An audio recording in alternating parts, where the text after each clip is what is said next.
এখন চলছে ভাদ্র মাস। যারা অনুকূল ঠাকুরের দীক্ষিত আছেন তারা জানবেন ভাদ্র মাসে ঠাকুরেরও জন্ম। এই মাসে রাধাষ্টমী, জন্মাষ্টমী, গণেশ চতুর্থী। অথচ আশ্চর্যের ব্যাপার, এত শুভ কাজ থাকা সত্ত্বেও এই মাসটাকে কিন্তু অশুভ বলা হয়। এই মাসে কোনো গৃহ নির্মাণ করা যায় না, এই মাসে দেখবেন কোনো গৃহ প্রবেশ করা যায় না, এই মাসে দেখবেন বিবাহ হয় না, এই মাসে দেখবেন অন্নপ্রাশন হয় না, এই মাসে কিন্তু শুভ কাজ হয় না। এটা কিন্তু মাথায় রাখবেন। তবে এই মাসে কি শুভ কাজ হয়? এই মাসে আপনি যদি তীর্থ দর্শনে যান কোথাও, খুব শুভ। শ্রাবণ ভাদ্র মাসে কেউ যদি তীর্থস্থানে বেড়াতে যায়, খুব শুভ কাজ। কিন্তু এই সময় পূজা পাঠ খুব ভালো, গঙ্গা স্নান ভালো, এগুলো ভালো। তবে শ্রাবণ মাসে একটা বিখ্যাত ব্যাপার আছে, এটা আপনাদের জানতে হবে। ভাদ্র মাসে সেটা জানতে হবে। শ্রাবণ মাসে দেখবেন শাক খেতে নেই। কারণ আপনারা যারা ব্রহ্মবৈবর্ত পুরাণ পড়বেন বা স্কন্দ পুরাণ পড়বেন, তাতে পরিষ্কার করে বর্ণনা করা আছে যে শ্রাবণ মাসে শাক খেতে নেই। গত মাসটা যেটা চলে গেল, ওই মাসে কিন্তু শাকের মধ্যে ব্রহ্মা অবস্থান করেন। কিন্তু ভাদ্র মাসে একটা জিনিস খেতে নেই, অনেকে জানেন কিনা জানি না, ভাদ্র মাসে কিন্তু দই খেতে নেই। আজকে হয়তো শাস্ত্রের কাজে দই দিয়েছে, কিন্তু মাথায় রাখবেন যে যারা মানেন তারা জেনে রাখবেন, যারা শাস্ত্র পড়েন, ভাদ্র মাসে কিন্তু কোনো মতে দই খাওয়া যায় না। কেন খাওয়া যায় না? দই খেলে শ্লেষ্মা হয় এই ভাদ্র মাসে, চিকিৎসকগণ বলছেন। আর শাস্ত্র বলছে এই সময় দইয়ের মধ্যে কিন্তু বাবা শিব বর্তমান থাকেন। দইয়ের মধ্যে বাবা শিব বর্তমান ভাদ্র মাসে, স্কন্দ পুরাণ বলছে। এই জন্য কিন্তু ভাদ্র মাসে দই খাওয়া একেবারে উচিত নয়। আর দেখবেন আশ্বিন মাসে দুধ খাওয়া উচিত নয়। দুধের মধ্যে ভগবান বিষ্ণু বাস করেন, এই জন্য আশ্বিন মাসে দুধ খেতে নেই। কার্তিক মাসটা দামোদর মাস, ওই মাসে দেখবেন মাসকলাই, বরবটি, শিম, এগুলো দেখবেন খেতে নেই। এটা হচ্ছে দামোদর মাস। ওই মাসে যারা মাছ খায় তাদের মাছ পর্যন্ত খাওয়া উচিত নয়। কেন? কার্তিক মাসে মাছের শরীরে দেখবেন বড় বড় ঘা হয়, ওই জন্য মাছ খেতে নেই। কিছু নিয়ম আছে আমাদের সংসারে, শাস্ত্র অনুযায়ী সেগুলো মানতে হয়, আমাদের জীবন কিন্তু সুন্দর হয়। আজ এই কৌশিকী অমাবস্যার দিনে মা চলে গেছেন। আপনারা যারা কীর্তন শুনতে এসছেন, এই কীর্তনে গৌরচন্দ্রিকা শেষ করবার আগে একটা কথা আপনাদের বলে যাই। দেখুন, মানুষ যদি মারা যায় তবে তিনভাবে তার সৎকার করা হয়। এইদিকে তাকাবেন। আপনারা এইটা দেখে অভ্যাস, এইদিকে আপনারা এইটা দেখে অভ্যাস আছেন, আমাদের কেউ যদি মারা যায় তাকে সমাধি দেওয়া হয়, অথবা কেউ যদি মারা যায় তাকে দেখবেন আগুনে পোড়ানো হয়, অগ্নি সৎকার করা হয় শ্মশান ঘাটে। কিন্তু যদি আপনি ভারতের উত্তর দিকে যান, তাহলে দেখবেন কোনো মানুষ মারা গেলে ওদেরকে কিন্তু জলের মধ্যে ভাসিয়ে দেওয়া হয়। কিরকম না, যদি কেউ মারা যায় তাহলে বড় নদীতে দুটো নৌকার মধ্যে একটা মাচাটাকে সাজিয়ে মাচাটাতে ওই মৃত ব্যক্তিকে শুয়ে দেওয়া হয়। তারপর যখন মাঝ নদীতে যায়, দুটো নৌকা সরে যায় আর মাঝখানে মৃতদেহটা জলের মধ্যে পড়ে যায়। এটাকে বলা হয় সলিল সমাধি। এটা ভারতের উত্তরে গেলে দেখতে পাবেন, ওইদিকে অগ্নি সৎকার নেই। খুব মাথায় রাখবেন কথাগুলো। আমাদের সনাতন ধর্মে কিছু কিছু নিয়ম আছে, এগুলো জানতে হবে। আর দেখবেন সমাধি কাদের দেওয়া হয়? যারা বৈষ্ণব মানুষ, যারা ভগবানের আচার বিচার করেন, বৈষ্ণব মানুষ, তার সমাধি দেওয়া হয়। আর একটা দেখে নেবেন, আগুনে যাদের পোড়ানো হয়, যারা সৎকার করতে যান শ্মশান ঘাটে, এটা আপনাদের জানা আছে কিনা জানি না। যখন দেখবেন যিনি পুত্র, যিনি দেখবেন আগুন দেবেন চিতাতে, তিনি তিনবার দেখবেন আগুনটাকে নিয়ে পরিক্রমা করতে হয় চিতার পাশে। আর আগুনটা নিয়ে বলতে হয়, হে ব্রহ্মা, অগ্নিকে ব্রহ্মা বলা হয়, হে ব্রহ্মা, আমার পিতা জীবিত থাকাকালীন বা আমার মাতা জীবিত থাকাকালীন যদি কোনো অন্যায় করেছে, যদি কোনো পাপ করেছে, তুমি আমার পিতা মাতাকে ক্ষমা করে দাও। এটা বড় আমরা কেউ জানিও না, কেউ বুঝিও না, কেউ পড়িও না। শাস্ত্র পরিষ্কার করে বলছে, যখনই কেউ মারা যাবে এবার থেকে, যখনই ছেলে সৎকার করতে যাবে, যখনই চিতাতে আগুন দেবে, তখন চিতার চারিদিকে তিনবার ঘুরে অগ্নিটাকে নিয়ে প্রণাম করে বলতে হবে, হে ব্রহ্মা, হে অগ্নি, আমার পিতা বা মাতা জীবিত থাকাকালীন কোনো অন্যায় করে থাকলে তুমি নিজ গুণে ক্ষমা করে দাও। এরপর একটা কৃষ্ণ শিক্ষা আছে, তিনি বলবেন যে এরপরে আমাকেও একদিন এখানে আসতে হবে, আমি যদি কোনো পাপ করে থাকি আমাকে ক্ষমা করে দিও। তার মানে কি, তিনিও চেতন পেয়ে গেলেন যে শুধু বাবা মা এসছে তা নয়, একদিন কিন্তু আমাদেরও এইখানটাতে আসতে হবে। কত শিক্ষামূলক জিনিস আছে, আমরা কেউ বুঝিও না, কেউ করিও না, শুধু করতে হয় করি। নিয়ম কিন্তু করি অনেক কিছু, নিয়মের মানে কিছু জানি না। যদি জেনে করেন তবে কিন্তু আপনার লাভ আছে। আসুন সবাই মিলে একবার বলুন, রাধা রানী কি। না না, যে পরিমাণ ভক্ত হয়েছে জয়টা একটু কম হচ্ছে, জোরে হবে কিন্তু। শ্যাম সুন্দর কি, বেড়েছে আরো বাড়বে। মদন মোহন কি। আপনারা জয় বলছেন না ভয় বলছেন বুঝতে পারছি না, জোরে বলবেন। হ্যাঁ, রাধা রানী কি, হরিবাসর কি, সাধুগুরু বৈষ্ণব কি, গরম লাগছে কি, প্রমাণ হয়ে গেল। আপনারা সবাই জয় দিচ্ছেন মানে ডুবে গেছেন।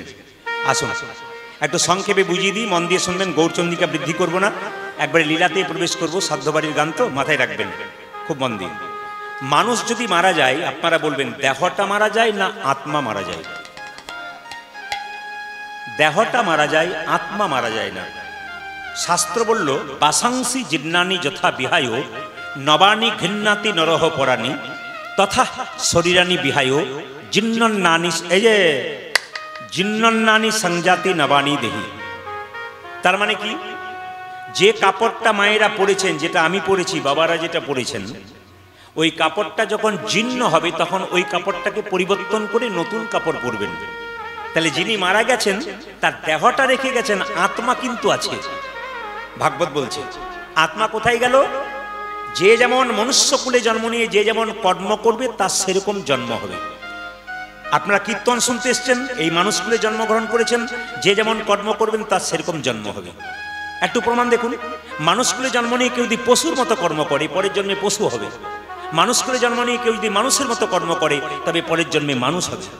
আবার মানুষকুলে জন্ম নিয়ে কেউ যদি মহাপুরুষের মতো কর্ম করে তার দ্বিতীয় জন্ম হয় না, গোবিন্দচরণ প্রাপ্ত হয়। কিরকম? যে ধানকে সেদ্ধ করে মাঠে ছড়ালে তার আর গাছ হয় না, যে দেহ হরিনামে সিদ্ধ হয়ে যায় তার আর দ্বিতীয় জন্ম হয় না, তার গোবিন্দের চরণ প্রাপ্ত হয়। শুনে নেবেন, কথাগুলো শুনে নেবেন। আপনার এই যে বাবা, বাচ্চাগুলোকে মোবাইল ছড়ান, বাচ্চাগুলোকে একটু মোবাইল দিয়ে সরান, মানে বাচ্চার হাত থেকে মোবাইল বন্ধ। হরে কৃষ্ণ, একটু মন দিয়ে শুনে নেবেন, জানি তাই। হরে কৃষ্ণ।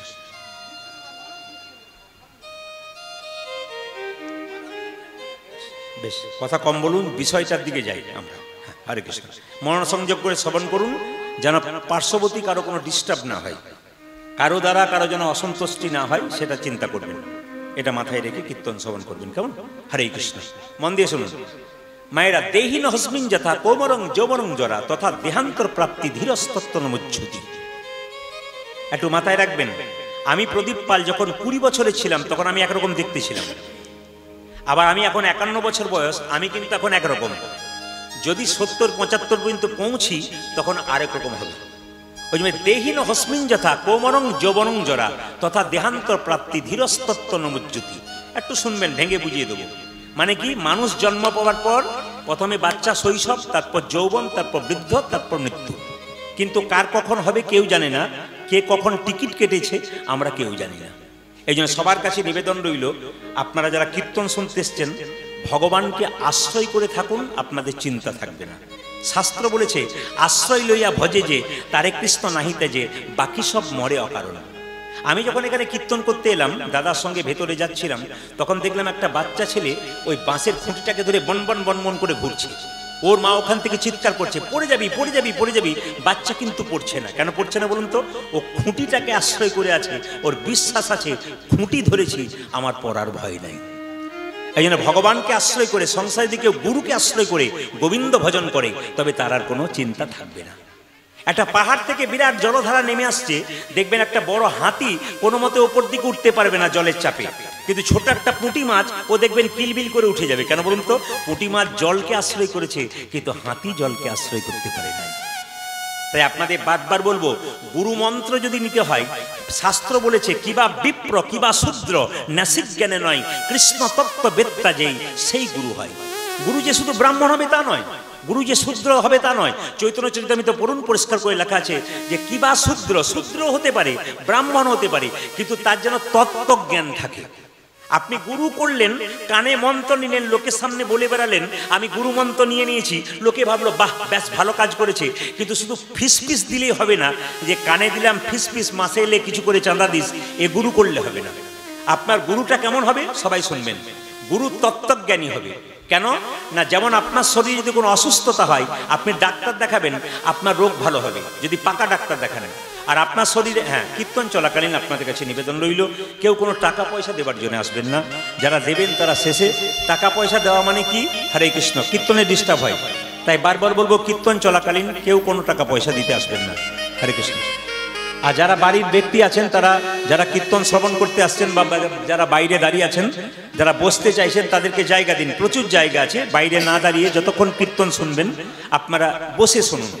কারণ আপনি যদি বাবা হয়ে দাঁড়িয়ে দাঁড়িয়ে শোনেন, আপনার বাচ্চা যারা হবে তারা দূর থেকে দেখতে পাবে আমার বাবা দাঁড়িয়ে শুনছে। ছেলেকে যখন ভবিষ্যতে ভালো জ্ঞান দেবেন ও শুনবে না, কেন বলুন তো? কারণ আমার বাবাই তো শোনে না, তাহলে আমি শুনবো কি করে? এই জন্য বাবা হচ্ছে পথ প্রদর্শক, মা হচ্ছে পথ প্রদর্শক, আপনার শেখাবেন। একটু শুনে নেবেন মায়েরা, একটু ছোট্ট করে বর্ণনা করে দিই। হরে কৃষ্ণ, একবার জোরে বলুন, নিতাই গৌর হরি হরি বল, হরি বল। হ্যাঁ, ছোট্ট করে বর্ণনা করি। গুরু কিন্তু পাকা হতে হবে, কাঁচা গুরু হলে হবে না। কাঁচা গুরুকে মন্ত্র দেবার আগে চুক্তি করে যে 500 টাকা 1 বস্তা চাল 2টো সোনার জিনিস দিবি, ইনি হচ্ছেন কাঁচা গুরু। আর পাকা গুরুকে যিনি মন্ত্র দেবার আগে চুক্তি করে না, হ্যাঁ, মন্ত্র দিয়ে প্রতি বছর আপনার বাড়িতে এসে পরীক্ষা করে দেখে আমি যে মন্ত্র দিয়েছি ঠিক ঠিক ভজন করছে কিনা, এরাই হচ্ছে পাকা গুরু। তাই গুরুর চরণে কেঁদে কেঁদে বলতে হবে, আমার এই জীর্ণ দেহটা তোমার চরণে দিলাম, তুমি আমাকে ওই পারে পৌঁছানোর ব্যবস্থা করে দাও। যারা ব্যবসা বাণিজ্য করেন, যারা বাড়িতে গণেশ রাখেন, একটু মন দিয়ে শুনবেন। শুধুমাত্র সব দেবতার পুজো করবেন তা নয়, গণেশের পুজো কিন্তু করতে হয়। কেন বলুন তো? সব দেবতার আগে গণেশকে পুজো করতে হয়। গণেশাদি পঞ্চদেবভ্যো নমঃ। যদি কোনো ব্রাহ্মণ মণ্ডলী এখানে থাকেন তাহলে বুঝতে পারবেন। দেখবেন গণেশকে সবচাইতে আগে পুজো করা হয়। গণেশ চতুর্থী লাগছে মায়েরা, বাড়িতে বাড়িতে গণেশের মূর্তি আনবেন। গণেশের কৃপা হলে কি হয় একটু বলে দিই, তাহলে বুঝতে পারবেন। গণেশের মূর্তি বাড়িতে আনবেন। যদি গণেশের মূর্তি না থাকে, গণেশের চিত্রপট মানে ছবি আপনি পুজো করতে পারেন। 9ই ভাদ্র 26শে আগস্ট লাগছে কটার সময়? দুপুর 11টা 12টার মধ্যে। এবং পরের দিন কিন্তু 2:20-তে ছাড়ছে, সূর্য উদয় পাচ্ছে বলে কিন্তু 10ই ভাদ্র আপনাকে গণেশ চতুর্থী মানতে হচ্ছে। দেখুন, গণেশের পুজো হয় কেন প্রথম? না, গণেশের যখন মাথাটা কেটে গিয়েছিল, গণেশের শরীরে কার মাথা বসানো হয়েছিল জোরে বলুন মায়েরা? হাতির মাথা বসানো হয়েছিল। এখন মা দুর্গা মনে মনে ভাবছে, আমার ছেলের মাথায় হাতির মাথা বসানো হলো, তাহলে আমার ছেলেকে তো কেউ সম্মান করবে না, মায়ের তো একটু চিন্তা থাকবে। মা তখন খুব কাঁদছে। দেবতারা বললো, মা কোনো চিন্তা নেই, ব্যবস্থা করে দিচ্ছি। বলে, কেন? সব দেবতার আগে তোমার গণেশকে পুজো করা হবে। একটু গণেশের সম্পর্কে, যারা কীর্তন শুনতে এসছেন, গণেশের সম্পর্কে শাস্ত্রের কয়েকটা কথা বলবো। প্রথম শুনে রাখবেন, সংস্কৃত ভাষায় বলবো, ছোট ছোট করে আপনার মনে নিয়েবেন। গণেশ হচ্ছে খর্বং। খর্বং মানে কি মায়েরা? খর্বং মানে কি? মানে গণেশ বেটে। গণেশ কিন্তু খুব লম্বা নয়, ভালো করে শুনবেন। গণেশ কিন্তু খুব লম্বা নয়, খর্বং মানে বেটে। এইবার বলছে যে গণেশ যেমন বেটে, বলছে লম্বদরম সুন্দরম। লম্বদরম সুন্দরম। লম্বদর কাকে বলে? এই যে লম্বদর, যদি আপনার মনে হয় যে কাউকে গালি দেব, লম্বদর বলে দিতে পারে। কি করে বলুন তো? লম্বদর হচ্ছে যার বড় ভুঁড়ি থাকে, তাকে লম্বদর বলা হয়। এবার আপনার সঙ্গে ঝগড়া হয়েছে, সে ভাষা বোঝে না, আপনি বলে দিতে পারেন যে এই লম্বদর যাচ্ছে। কিন্তু লম্বদর মানে যে ভুঁড়িয়াওয়ালা লোক। কিন্তু দেখুন, সবাইকে ভুঁড়িতে মানায় না। কিন্তু এইদিকে কীর্তন শুনতে এসছেন, সবাইকে ভুঁড়িতে মানায় না। দেখবেন যারা এখানে মাংস নাই, ওখানে মাংস নাই, ইয়া বড় একটা ঝুড়ির মতো ভুঁড়ি নিয়ে বসে আছে, তাকে দেখে লোকে হাসে। কিন্তু গণেশের এত সুঠাম দেহ যে ছোট্ট ভুঁড়িটাতে গণেশকে কিন্তু মানায়। এই জন্য বলছে লম্বদরম সুন্দরম, গণেশকে মানায়। দেখবেন যে কোনো পশু পাখি বা যে কোনো প্রাণীর যখন লালা বের হয়, ওই লালার মধ্যে একটা গন্ধ থাকে, দুর্গন্ধ থাকে। কিন্তু শাস্ত্র বলছে মধুপ। তার মানে কি? বলছে গণেশজির যে মাথাতে হাতি রয়েছে, হাতির লালার মধ্যে একটা সুগন্ধ থাকে, মধুর মতো মাদকতা থাকে। ফুলের মধ্যে যেমন ভ্রমর ঘুরে ঘুরে বেড়ায়, ঠিক সেরকম গণেশের যে মাথা হাতি, তার মধ্যে যেন ভ্রমর ঘুরে ঘুরে বেড়াচ্ছে। কেন? ওই মাদকতার জন্য, ওই লালাটার জন্য, লালাটার সুগন্ধ পাবার জন্য। কি সুন্দর ব্যাখ্যা করছে দেখুন। আবার দেখুন, গণেশের কিন্তু দাঁত আছে। মায়েরা জলে বলুন হ্যাঁ না না। আপনার মা দুর্গা পূজা এখানে নিশ্চয় হয়, তো দেখবেন গণেশের দাঁত আছে, 2টো দাঁত দেখতে পান। কিন্তু পুরাণ বলছে গণেশের 2টো দাঁত নয়, গণেশের কিন্তু একটা দাঁত। এবং গণেশের দাঁতের মধ্যে একটু রক্তের চিহ্ন আছে। কেন? ওই দাঁত দিয়ে গণেশ দৈত্য দানবকে হত্যা করে দিয়েছে। এই জন্য তার দাঁতের মধ্যে একটু রক্ত থাকে। সেই রক্তটা শোভা বৃদ্ধি করবার জন্যে আবার তার মধ্যে গণেশের যে মাথা, তার মধ্যে একটু সিঁদুরের আভাও দেওয়া হয়। দেখবেন গণেশের মূর্তি দেখবেন যারা তৈরি করে, দেখবেন সিঁদুরের মতো আভা দেয়। আবার কি বলছে যে শৈল সুতা সুত বন্দে শৈল, খুব কথাগুলো সহজ করে বোঝাবো। বন্দে শৈল সুতা সুত মানে বন্দনা করো। শৈল মানে কি? পাথর। কিন্তু শৈল মানে এখানে বলছে যে পর্বত। কি পর্বত মায়েরা? হিমালয় পর্বত। হিমালয় পর্বতে কন্যার নাম কি? হিমালয়ের কন্যার নাম কি? উমা মা দুর্গা। হিমালয়ের কন্যা নয় দুর্গা, তাহলে উমা। তাহলে বলছে শৈল সুতা মানে হিমালয়ের কন্যা, সুত তার পুত্র গণেশ, তাকে আমরা বন্দনা করি।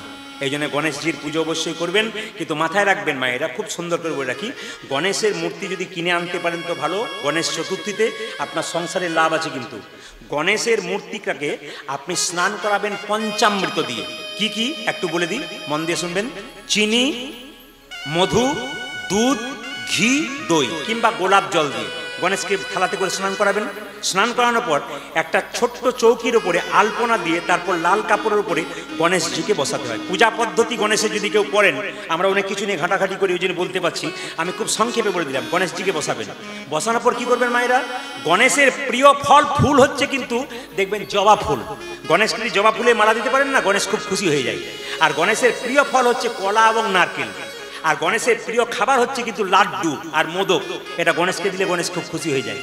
গণেশকে যখন বসাবেন বাড়িতে পুজো করার সময় উত্তর পূর্ব মুখে বসাবেন, মানে যেটাকে ঈশান কোণ বলা হয়। উত্তর পূর্ব মানে ঈশান কোণে বসা হয়।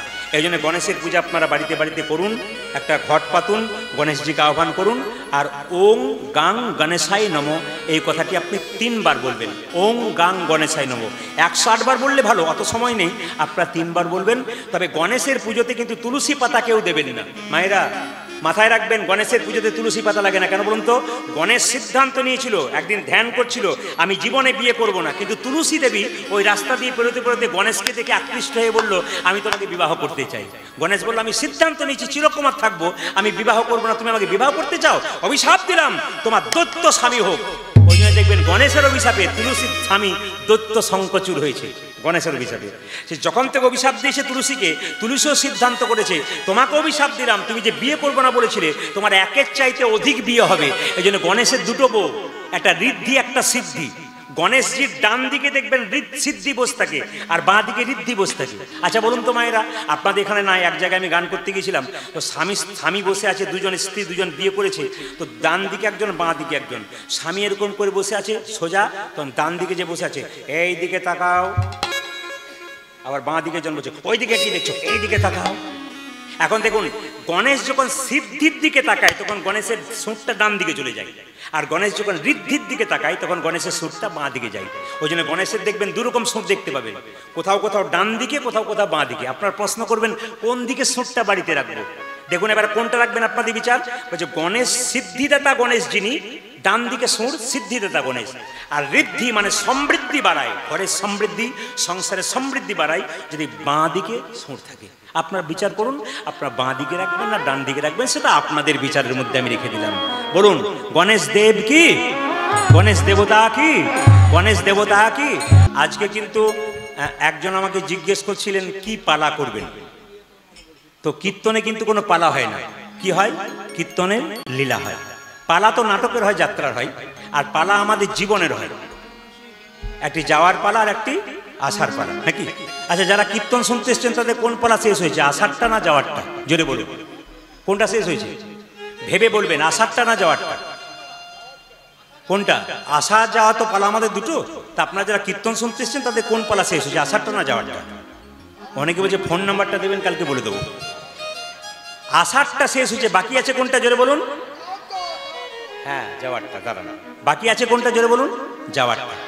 এতই যদি বুঝছেন যাওয়ারটা বাকি আছে, সাদা চুলে গোদরেজ নিচ্ছেন কেন? যদি বুঝছে বাজার। সবচাইতে দুঃখের ব্যাপার, যখন মৃতদেহ রাস্তা দিয়ে নিয়ে যায় বল হরি হরি বল বলে, তখন দেখবেন মায়েরা, তখন দেখবেন আমরা সবাই প্রণাম করি। আর প্রণাম করি কীভাবে বলুন তো? ও বোধহয় গেল, আমি বোধহয় যাবই না। কিন্তু যিনি মাচাই হেলতে দুলতে গেলেন তিনি মরেন নাই, শুধু আপনাকে জানিয়ে দিয়ে গেলেন, আমি যেমন হেলতে দুলতে গেলাম, তোমার মতো সংসারে অনেক দিন ছিলাম, তুমি আমাকে দেখে শিখে নাও, একদিন তোমাকেও কিন্তু আমার মতো যেতে হবে। শ্মশানের চিতার সামনে যখন তাকে দেওয়া হয় তখন কিন্তু তিনি শিক্ষা দেন যে যতই তুমি ছপ্পর খাটে শুয়ে থাকো, একদিন শেষ জায়গা তোমার চিতাতে হবে। তাহলে মরে যায় না, শিক্ষা দিয়ে যায়। আসুন, আজকে অনেক আলোচনার পর আমি সাধ্যবাড়ির গান মান মাথুর দান, এর মধ্যে মাথুর গানটি বড় ভারী গান, কিন্তু অনেকে বললেন ভারী গান বুঝতে পারবে তো, আমি অতি সহজ করে বোঝানোর চেষ্টা করব। মায়েরা, মাথুর লীলা, লীলাটির নাম সবাই শুনবেন। ভগবান শ্রীকৃষ্ণ রাধারানীকে ছেড়ে 100 বছরের জন্য বৃন্দাবন থেকে মথুরায় গিয়েছিলেন। এখন দেখুন, আপনারা মা কালীকে মা বলেছেন, মা দুর্গাকে মা বলেছেন, মা মনসাকে মা বলেছেন, কিন্তু রাধাকে কেউ মা বলেছেন? জোরে বলবেন। হ্যাঁ, হরে কৃষ্ণ। রাধাকে কেউ মা বলেছেন? কোনদিন বলেছেন রাধা মা তুমি ভালো থেকো বা ভালো রেখো বলেছেন? বলেননি। তা রাধাকে কেন মা বলা হয় না, এতে উত্তর পাবেন। আর কৃষ্ণ কেন, রাধারানী কেন 100 বছরের জন্য কৃষ্ণকে হারালো, একটা প্রমাণ দেখুন। কি প্রমাণ? একদিন কৃষ্ণ রাধাকে ছেড়ে বিরজার কুঞ্জে লীলা করছে, ভেতরে দরজা বন্ধ। শ্রীরামকে বলছে, শ্রীরাম দরজায় দাঁড়িয়ে থাক। কেন? যদি কেউ আসে আমার খবর নিতে, তাহলে আমার অনুমতি ছাড়া প্রবেশ করতে দিবি না। মায়েরা, একজন কিন্তু বিনা বাজিয়ে খালি একই কথা বলে বেড়ায়, নারায়ণ না। বলুন তো কে? জোরে বলুন। এমন ভাবে বলছেন যেন আপনাদের পাড়ার লোক বোধ হয়। না না, নারদ মানে কি যে এর কথা ওকে ওর কথা, না না ওটা নয়, ওটা তো আমাদের পাড়াতে পাড়াতে দেখা যায়। কিন্তু কোন নারদের কথা বললাম? যে ভক্ত ভগবানের মধ্যে মিলন ঘটিয়ে দেয়। সেই নারদমুনি বিনা বাজিয়ে চললো কোথায়? নারায়ণ নারায়ণ করে। কোথায়? না কৃষ্ণ যেখানে বিরজার কুঞ্জে লীলা করছে, শ্রীরাম যেখানে দাঁড়িয়ে আছে সেখানে চললো। তিমির বিদারি অলোক বিহারী নামের বর্ণে বর্ণে শোভা।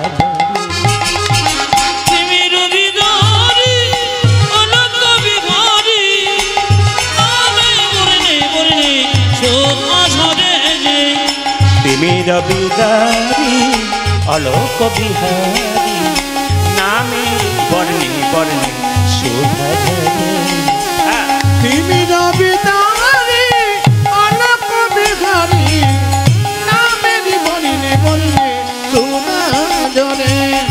দয়াল শিরোমণি করুণার খনি, দয়াল শিরোমণি করুণার খনি, দয়াল শিরোমণি করুণার খনি। ও তুমি দয়াল শিরোমণি করুণার খনি।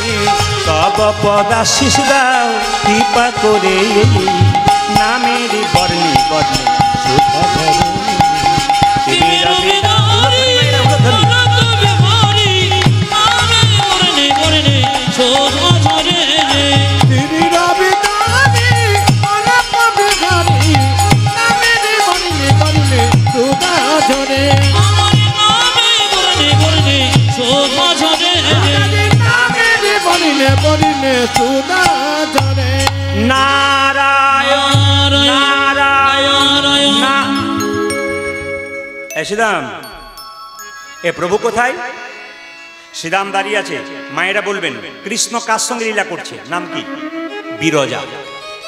যখন ভেতরে শ্রীরাম দরজা খোল, শ্রীরাম বলল দরজা ছাড়বো না। সঙ্গে সঙ্গে নারদমুনি বলল, তুই আমাকে দেখে দরজা ছাড়বি না, এমন একজনকে পাঠিয়ে দেবো যে এলে কিন্তু দরজা ছাড়তে বাধ্য। বলে কাকে? রাধা রানীকে। আচ্ছা মায়েরা, নারদের বাহনের নাম কি? ঢেকি। চলছে নারদ কোথায়? রাধা রানীকে খবরটা দেবার জন্য। ও রাধে, তোমাকে ছেড়ে কৃষ্ণ বিরজার কুঞ্জে লীলা করছে। ওগো চলে বৃন্দাবনে ঢেকির বাহনে বদনেতে কৃষ্ণ নাম। চলে যা আমার চলে বৃন্দাবনে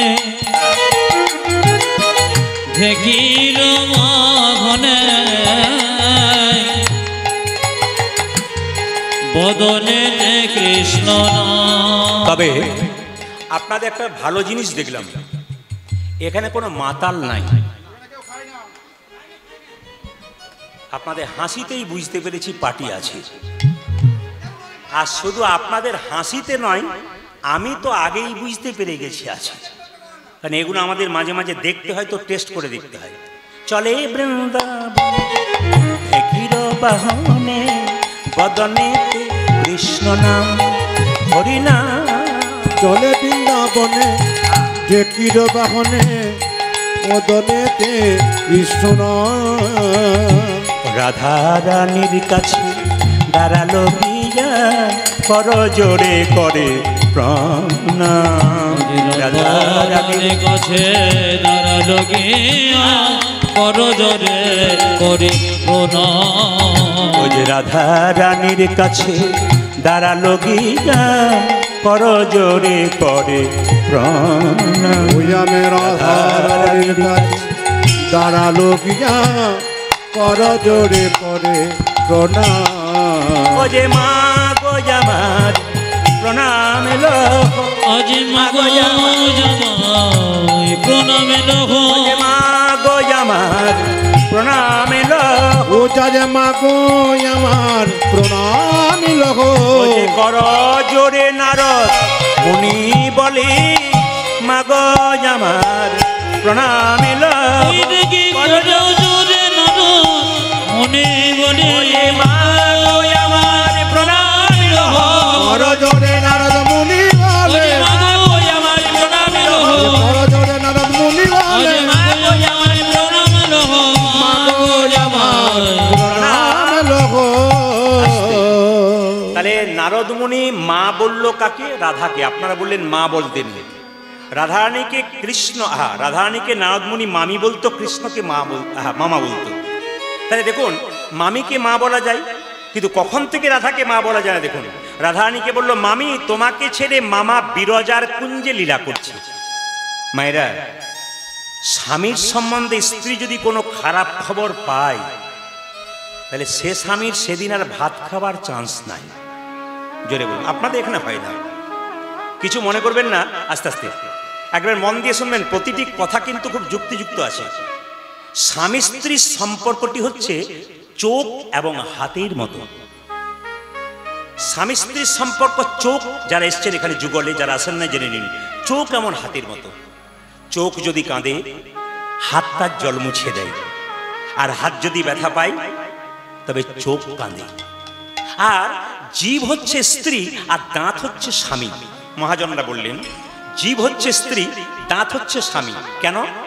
দাঁত যদি সুন্দর থাকে তবে জীবের শোভা পায়, আর দাঁত থাকলে জীব কিন্তু সেফটি থাকে। কেন বলুন তো? জীব কিন্তু দাঁতের আগে থাকে না, সবসময় জীব কিন্তু দাঁতের ভেতরে থাকে। খুব মাথায় রাখবেন। সেই জন্য স্ত্রীকে সবসময় স্বামীর পেছনে থাকতে হয়। যদি কেউ এগিয়ে যায়, বলে না জীব তোর লক লক করছে, মানে জীব আগে যাচ্ছে, তা বললে হবে না। জীবকে কিন্তু পেছনে থাকতে হবে, এটা কিন্তু মাথায় রাখবেন। আবার দেখবেন মায়েরা, যদি কারো দাঁত ভেঙে যায়, কেউ যে আঘাত করে, তাহলে প্রথমে দাঁতে পায়, জিভে পায় না। তার স্বামী প্রথমে আঘাত সহ্য করে, স্ত্রীর যেন কোনো আঘাত লাগে না, মহাজনরা বলছেন। আবার দেখবেন দাঁতের মধ্যে কোনো জিনিস যদি ঢুকে থাকে, দেখবেন কোনো জিনিস যদি দাঁতের ফাঁকে ঢুকে থাকে, জীব কি করে বলুন তো? কোনো রকম যেন তেন প্রকারে ওকে বের করবে, তবে ছাড়বে। স্বামীর মধ্যে কোনো যদি দোষ দেখে, কোনো দাগ দেখে, তাহলে স্ত্রী যতক্ষণ না তার দাগটাকে মুছবে ততক্ষণ ছাড়বে না। এরকম স্ত্রীর দরকার আছে। তো রাধারানী কি করলো দেখুন মায়েরা, কৃষ্ণের কাছে ছুটে যাচ্ছে। কি বললেন নারদ? আমাকে ছেড়ে কৃষ্ণ বিরজার কুঞ্জে লীলা করছে। আচ্ছা দেখাচ্ছি মজা। যেই না রাধারানী ছুটে গেছে, শ্রীরাম দরজা ছাড়। না ছাড়বো না। শ্রীরাম দরজা ছাড়। না ছাড়বো না। যদি না ছাড়িস তবে আমি জোর করে ঢুকে। যেই না রাধারানী জোর করে ঢুকতে গেছে, সঙ্গে সঙ্গে শ্রীরাম কি করেছে? রাধারানীকে আছাড় দিয়ে মাটিতে ফেলে দিয়েছে। আর যেই না ফেলে দিয়েছে, রাধারানী বলল শ্রীরাম তুই আমাকে আঘাত করলি, তুই দৈত্যের মতো আচরণ করলি, অভিশাপ দিলাম তোর দৈত্য কুলে জন্ম হবে, তোর নাম হবে শঙ্খচূড় দৈত্য। মায়েরা, যে তুলসীর আরাধনা করেন, তুলসী গাছে জল দেন, সেই তুলসীর স্বামীর নাম কি? শঙ্খচূড় দৈত্য। কার অভিশাপে হয়েছিল? রাধারানী অভিশাপে। মায়েরা সবাই শুনবেন, শঙ্খচূড় দৈত্য। সঙ্গে সঙ্গে শ্রীরাম বলল আমার যদি দৈত্যকুলে জন্ম হয়, আমি কৃষ্ণকে ভুলে থাকবো, তাহলে আমি যদি ভুলে থাকি তোমাকেও কিন্তু ভুলে থাকতে হবে।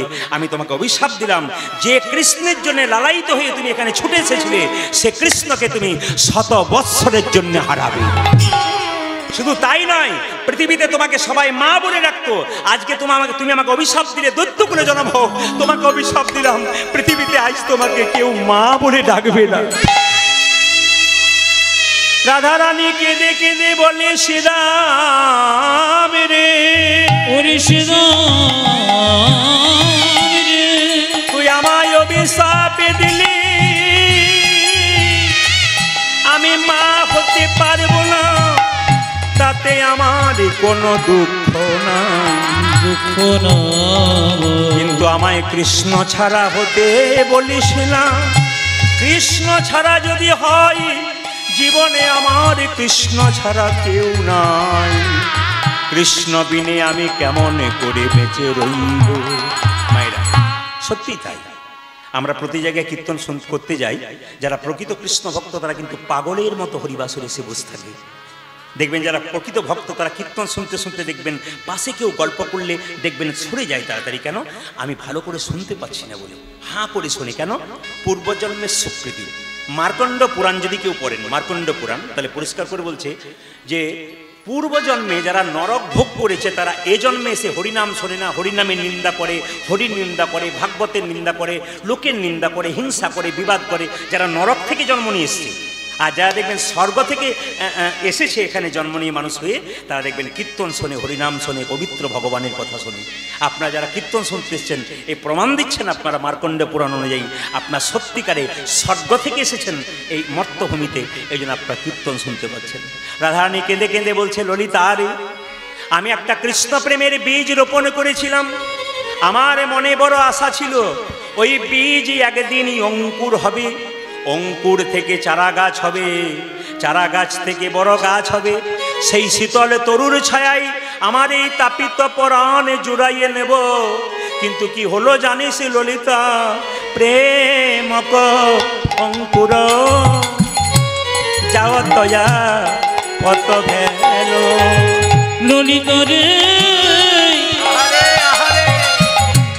প্রেমক ও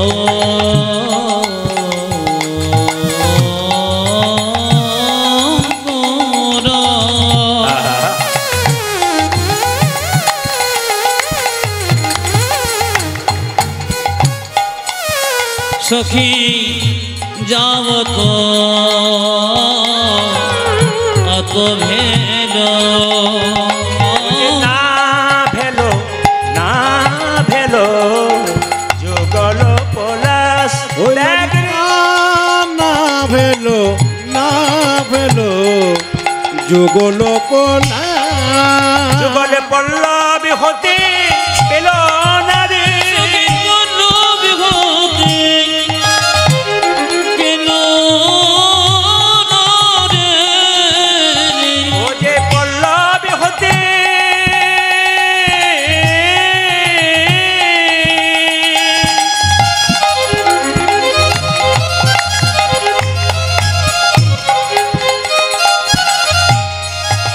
ও যে পল্লব হতে পেল না রে, যুগল পল্লব হতে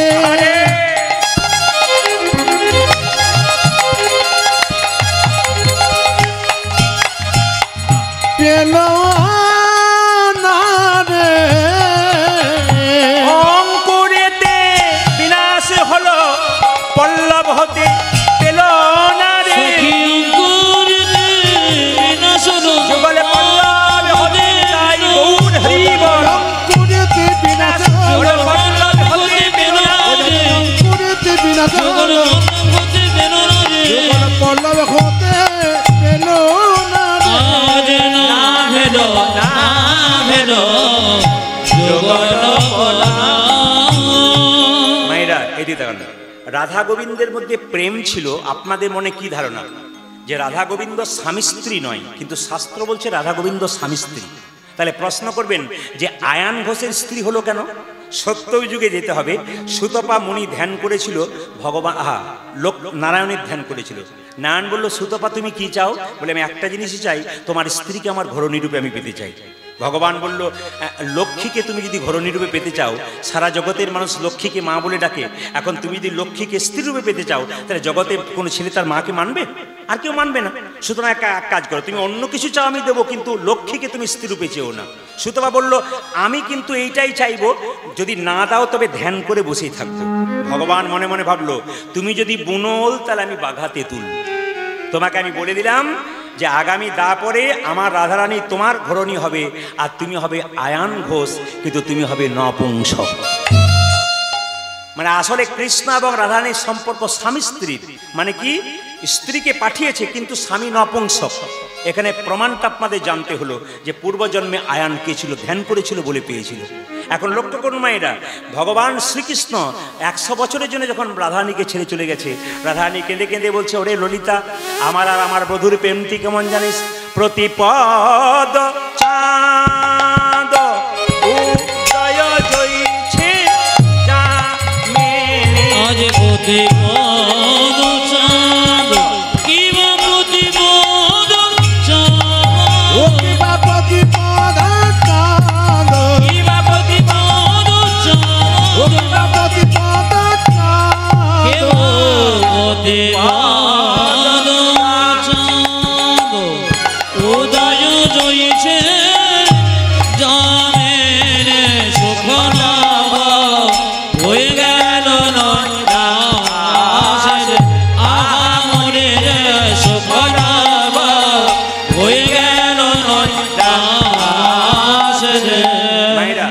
রাধারানী কেঁদে কেঁদে বলছে, আমার আর আমার বধূর প্রেমটা প্রতিপদ চাঁদের মতো। ধীরে প্রতিপদ চাঁদ।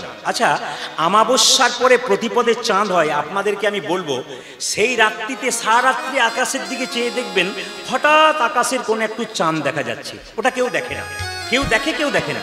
আমার আর আমার বধূর প্রেমটা প্রতিপদের চাঁদের মতো, কেউ দেখতে পেল কেউ দেখতে পেল না। ললিতা বলছে, হ্যাঁ রে রাই, তোর কৃষ্ণ যখন বৃন্দাবন ছেড়ে 100 বছরের জন্য মথুরায় যাচ্ছিল।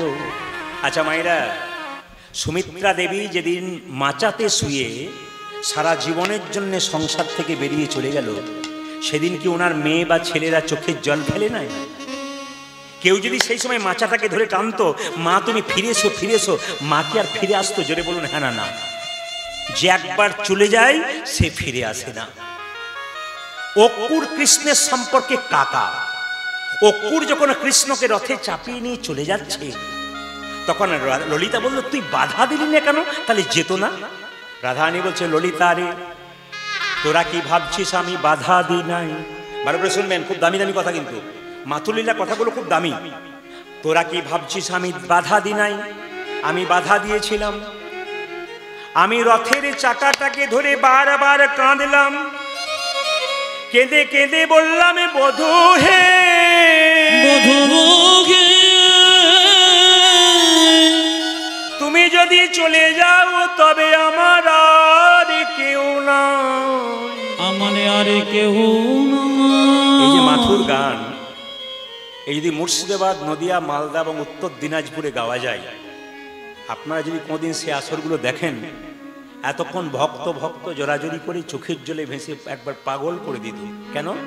তারা কীর্তন শোনার সময় বিশ্বাস করতে পারবেন না, উত্তর দিনাজপুর, দক্ষিণ দিনাজপুর, শিলিগুড়ি, আমি ওই সাইডে প্রচুর গান করি, মালদা, নদিয়া তো প্রচুর, এবং আপনার মেদিনীপুর, হাওড়া, হুগলি, প্রতিটি জেলাতে আমি যাই। এমনকি বোম্বে গিয়েছি, আমি হায়দ্রাবাদ গিয়েছি, ব্যাঙ্গালোর গিয়েছি, ত্রিপুরা তো আমি প্রায়ই যাই, আসাম যাই, সব প্লেনের মাধ্যমে যাই।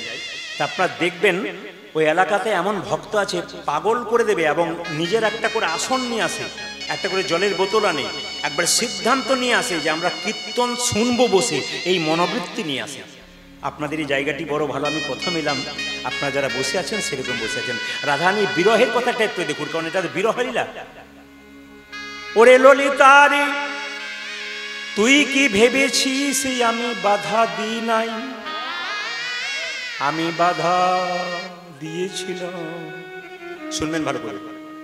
আমার বধূ যখন অক্কুরের রথে চেপে চলে যায়, রথের চাকার সামনে আমি বুকে পেতে দিলাম, কেঁদে কেঁদে বললাম, অক্রূর, তোমার নাম কে অক্রূর রেখেছিল? তোমার নাম তো ক্রূর রাখা উচিত ছিল। বৃন্দাবনের সবাইকে কাঁদিয়ে তুমি নিয়ে যাও বৃন্দাবন চন্দ্র কৃষ্ণ। আমি বারবার বলবো, চোখ কিন্তু ফেরাবেন না, কীর্তন চলাকালীন চোখ ফেরাবেন না, মোবাইল বন্ধ করুন আর কীর্তন শুনুন, দেখুন আপনাদের আনন্দ হবে, আপনারা বুঝতে ধীরে ধীরে আপনারা বুঝতে পারবেন। আমি বললাম, প্রাণনাথ যদি চলে যায়, প্রাণ রেখে কি লাভ আছে?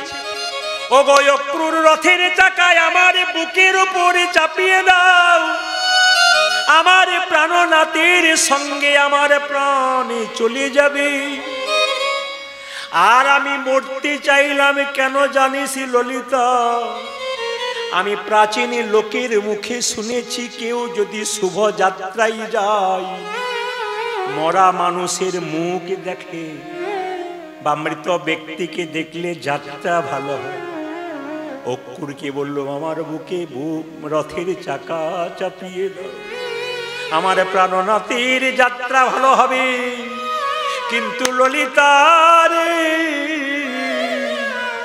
আমার প্রাণনাথ রথ হতে নামলো, এক হাতে তুলসী পত্র গঙ্গা জল, এক হাত আমার মাথায় ঠেকিয়ে বলল, রাধে গো, কেঁদে কেঁদে তুমি আমার যাত্রাপথ পিছিল করে দিও না। তোমার মাথায় হাত দিয়ে কথা দিলাম, আমি আজ যাব, কাল ফিরে আসব। ললিতা রে, ওই যে প্রাণনাথ গেল আর ফিরে এলো না, আমার প্রাণনাথের আচ্ছা বাবা কিছু মনে করবেন না, আপনাদের এখানে দোকান আছে কিনা জানি না, বড় বড় দোকান তো অবশ্যই থাকবে। তো অনেক দোকানের দরজায় লেখা থাকে আজ নগদ কাল ধার, দেখবেন থাকে আজ নগদ কাল ধার। আজকে আপনি 100 টাকা দিয়ে নগদ জিনিস আনতে গেলেন, যে না কাল হয়ে গেল অমনি আবার দেখবেন সকাল হয়ে গেলে আবার ওইটি লেখা থাকে আজ নগদ কাল ধার, মানে রাত্রি পেরোলে আবার আজ হয়ে যায় কাল হয় না। আমার বধূর কথাটি ওই রকম ব্যবসায়ী লোকের মতো। বলছে ললিত, ভালো করে শুনুন মায়েরা, ওরে ললিতা রে, আমার বধূ যখন থেকে গেছে তখন থেকে আমি 100 বছর স্নান করি নাই, 100 বছর পা ধুই নাই, 100 বছর আমি স্নান করি নাই। মায়েরা 10 দিন স্নান করে থাকতে পারবেন না, কিন্তু রাধারানী বলছে আমি 100 বছর স্নান করি নাই। ললিতা বলছে তা কি করে সম্ভব? বলছে শোন, যেদিন যাবে সেদিন মাঝরাত্রিতে আমার বধূ আমাকে কোলে করে নিয়ে বলল রাধে রাধে কিছু বলছো? আমি বললাম প্রাণনাথ তুমি আমায় কেমন ভালোবাসো। সঙ্গে সঙ্গে কৃষ্ণ বলল এত ভালোবাসার পরীক্ষা দিয়ে আবার ভালোবাসার পরীক্ষা দিতে বলছো, কি করতে হবে? রাধারানী বলছে তোমার কোলে বসিয়ে আমাকে সুন্দর করে সাজিয়ে দাও। যেটা বলেছে সুন্দর করে সাজিয়ে দাও, ভগবান কৃষ্ণ আমাকে কোলে বসালো, নিজের হাতে সিঁতির সিঁদুর পরাইয়ে দিল। শুনবেন ভালো করে, বেনি মাধব কৃষ্ণ নিজের হাতে বেনি বেঁধে দিল, আমার নয়নে আলতা পরাইয়ে দিল, আমার চরণে আমার নয়নে কাজল পরাইয়ে দিল, আমার চরণে আলতা পরাইয়ে দিল। আমি আলা ভলা গোয়ালিনী কৃষ্ণ সেবার কিবা জানি, কত যোগী কত মুনি কত ঋষি কতদিন ধরে তার চরণ সাধনা করি, আমার মতো অভাগিনীর চরণে আমার চরণে আলতা দিচ্ছে আর কেঁদে কেঁদে কি বলছে জানো, রইলাম তোমার চরণের ধারে গৌর, রইলাম তোমার চরণের ধারে, রইলাম তোমার চরণের ধারে। যোগ রাধে গো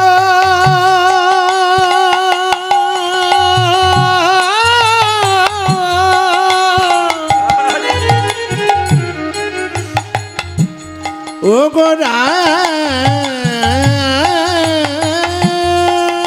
রাধে, হরে হরে হরে, ও রাধে রইনা তোমার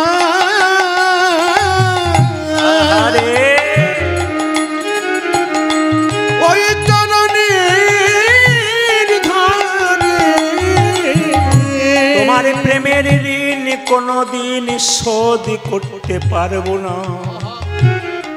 রইলাম তোমার প্রেমের ধারে, বাড়ি রইলাম তোমার প্রেমের ধারে, প্রেমের ধারে, রইলাম তোমার প্রেমের ধারে, রইলাম তোমার প্রেমের ধারে। ও যে প্রেমময়ী রাধা রানী, এ জন্মে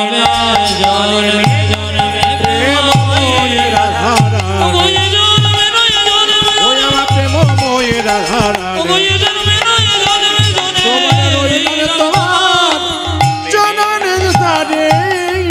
শুনবেন মায়েরা, যে জায়গায় ছিলাম বলছে 100 বছর স্নান করে নাই। কেন করে না জানেন? কৃষ্ণ বলেছিল আমি আজ যাব কাল ফিরে আসবো, তোমার এই নয়নের কাজল দিলাম আমি কিন্তু দেখবো এসে, আর তোমার যে বেনিটা বেঁধে দিলাম আমি কথা দিলাম কালকে এসে আবার দেখবো, আর তোমার যে পায়ে আলতা দিলাম এই পায়ে আলতা মুছে দিও না, আমি কাল এসে দেখবো। ওই যে কাল বলে কালা গেল মধুপুরে 100 বছরের জন্যে, আর ফিরে এলো না। আমি 100 বছর স্নান করি নাই, তবে বধূ যদি কোনোদিন ফিরে আসে, আমার বধূ যদি কোনোদিনই ফিরে আসে, আমি 100 বছর পা ধুই নাই, আমার আলতা মুছে যাই নাই, আমি 100 বছর স্নান করি নাই, বেনি বাঁধাই আছি, আমি 100 বছর স্নান করি নাই, সিঁতির সিঁদুর আছে, সব যত্ন করে রেখেছি। বধূ যদি কোনোদিন আসে দেখবে বলে শুধু দুটো জিনিস রাখতে পারি নাই। কোন দুটো জিনিস? নয়নের কাজল দুটো। কেন রাখতে পারিস নাই? কৃষ্ণ বলে কেঁদে কেঁদে আমার নয়নের কাজল মুছে গেছে। নয়নের কাজল মুছে গেছে, নয়নের কাজল মুছে গেছে আমার নয়নে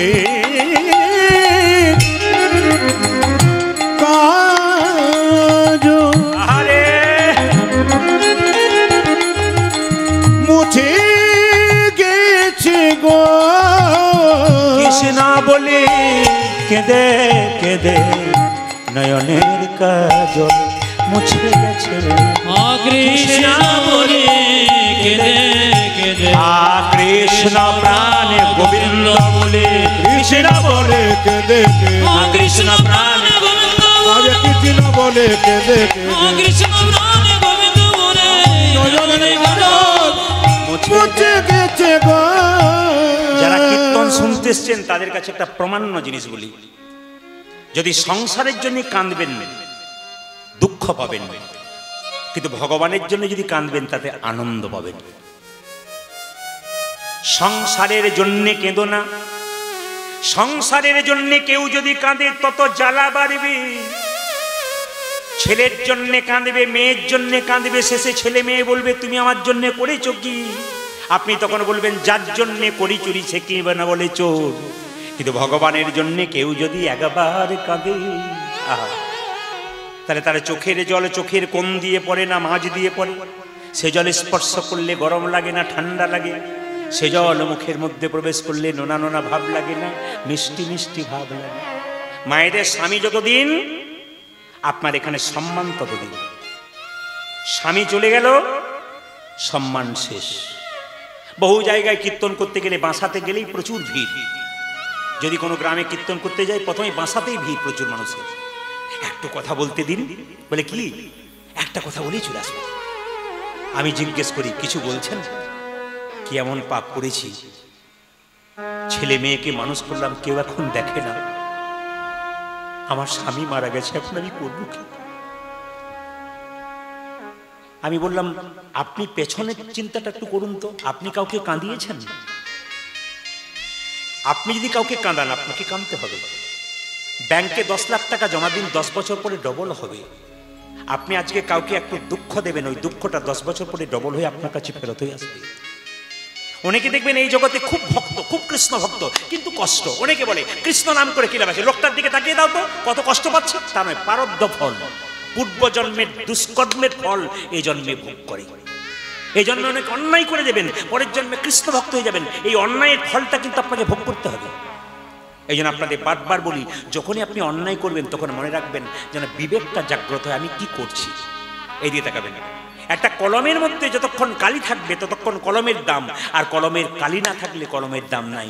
একজন মানুষ জন্ম নিলে হবে না, তার মধ্যে মনুষ্যত্ব বিবেক থাকবে, তবে সে মানুষ। আর যার মধ্যে বিবেক নাই, মনুষ্যত্ব নাই, সে কোনোদিন মানুষ হতে পারবে না। দেখবেন স্বামীজি একটা কথা বলেছেন, একটা সুন্দর কথা বলেছেন। এ ল্যাম্প, ইংরেজিতে বলেছে, আমি বাংলা করে বলে দিই। A lamp does not burn without oil. A lamp does not burn without oil. A man can not live without God. তার মানে কি, একটা বাতি তেল ছাড়া জ্বলতে পারে না, একজন মানুষ ভগবান ছাড়া বাঁচতে পারে না। যদি কেউ খুব অন্যায় করে, তাকে যদি বলেন অন্যায় করছো তুমি, তবে সে যদি বলে বেশ করছে আরো করবো, ভাববেন তিনি অধঃপতনের দিকে যাচ্ছে। আর যদি কেউ অন্যায় করতে করতে ঘরে গিয়ে ভাবে আমি একটা খারাপ কথা বলে ফেলেছি, খুব খারাপ লাগছে, তাহলে আপনি কিন্তু মানুষ হয়ে গেলেন। যখনই বুঝতে পারলেন আমি ভুল করলাম, অন্যায় করলাম, বুঝলেন আপনি শুধরে গেলেন। আর যদি আপনি অন্যায় করার পরে বলে বেশ করেছে আরো করবো, বুঝবেন আপনার আরো ধ্বংসের পথে যাচ্ছেন। তাই বারবার বলবো নিজেকে সংশোধন করুন, জীবন সংসদ হবে। এই জন্য বলে রাখি মায়েরা, রাধারানী কেঁদে কেঁদে বলছে আমার কৃষ্ণ যতদিন ছিল আমার দাম ছিল, কৃষ্ণ চলে গেল আমার সব চলে গেল। প্রিয়া গেল মধুপুর হামকুলবালা, আজ প্রিয়া গেল মধুপুরে হামকুলবালা। এই যে মালাটা আমাকে দান করেছে, এখানে যিনি কীর্তন প্রথম ফোন করেছিলেন আমাকে, জগন্নাথ বাউরি মহাশয়, যিনি এখন পুলিশের চাকরি করছেন খয়রাসুলে। আমি দুবরাজপুরে এখন থাকি, সুতরাং উনি আমাকে বারবার ফোন করে বললেন আমার মা চলে গেছেন, আপনাকে একটু আসতে হবে, কীর্তন করতে হবে। তো এই সময় একটু ফাঁকা ফাঁকা থাকি আমরা, একটু চাপ কম থাকে, তা মায়ের কৃপাতে আমরা এখানে এসে গেছি আপনাদের সামনে। রাধারানী কেঁদে কেঁদে বলছে প্রিয়া গেল মধুপুর হামকুলবালা, ওটা যে প্রিয়া গেল মধুপুরে হামকুলবালা। ওরে ললিতা, বিপথে পরল জ্বলছে মালতীর মালা, আজ বিপদে পরল জয়ছে মালতীর মালা, বিপথে পরল জয়ছে মালতীর মালা। ওটা যে বিপদে পরল জ্বলছে মালতীর মালা। এই কীর্তন যতক্ষণ আমার মালা ততক্ষণ, কীর্তন শেষ হবে মালা ফেলে বাড়ি চলে যাব। আপনার স্বামী যতক্ষণ আপনার স্মৃতির হাতের শাখা, আপনার অহংকার ততক্ষণ। স্বামী চলে গেলে সব চলে গেল। ঠিক সেরকম রাধারানী কেঁদে কেঁদে বলছে, মালতীর মালা যতক্ষণ শোভা বৃদ্ধি করে, মালাটাকে ফেলে দিলে শোভা চলে যায়। কৃষ্ণ আমার শোভার মতো ছিল, সে চলে গেল, আমার শোভা নষ্ট হয়ে গেল।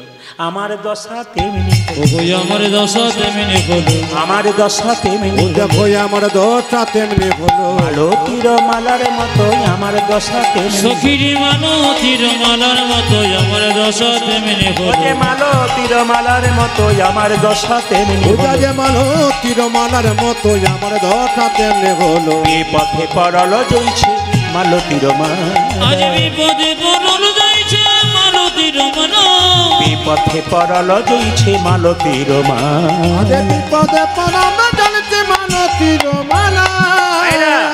মায়েদের স্বামী চলে গেলে দুটো জিনিস চলে যায়, বলবো, একটা চোখের ঘুম, একটা মুখের হাসি। একটা চোখের ঘুম, একটা মুখের হাসি। আমি কয়েকদিন আগে দেখতে পেলাম, সদ্য একটা বাচ্চা হয়েছে, এইটুকু বাচ্চা।